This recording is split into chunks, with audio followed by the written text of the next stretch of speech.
అందరికీ నమస్కారం।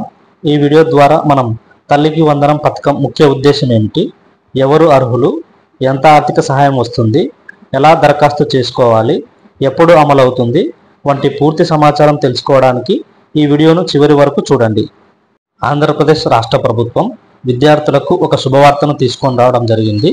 విద్యార్థుల కోసం తల్లికి వందనం అనే గొప్ప పథకాన్ని తీసుకొని రావడం జరిగింది। ఈ పథకం యొక్క ముఖ్య ఉద్దేశం ఏంటంటే విద్యార్థుల చదువులు మరింతగా ప్రోత్సహించడమే కాకుండా విద్యార్థుల కుటుంబ ఆర్థిక పరిస్థితిని మెరుగుపరచడం। ఎవరు అర్హులని చూసుకున్నట్లయితే 1వ తరగతి నుండి ఇంటర్మీడియట్ వరకు చదివే పిల్లల తల్లులు అర్హులవుతారు। కుటుంబంలో ఎంతమంది పిల్లలు ఉంటే అంతమందిని అర్హులుగా గుర్తిస్తామని అయితే చెప్పడం జరిగింది। ఇక ఆర్థిక సహాయం విషయానికి వస్తే ఒక విద్యార్థికి 15,000 రూపాయల చొప్పున అందజేస్తారు।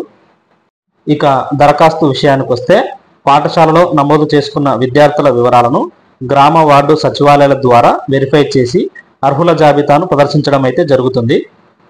ఇక అమలు విషయానికి వస్తే ఈ పథకం మే 2025 నుండి అమలు చేస్తామని అయితే తెలపడం జరిగింది।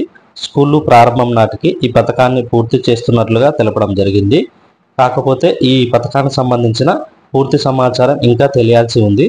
పూర్తి సమాచారం రాగానే క్షుణ్ణంగా వీడియోని అయితే చేయడం అయితే జరుగుతుంది। మీకు ఏమన్నా సందేహాలు ఉంటే కామెంట్ రూపంలో తెలియజేయండి।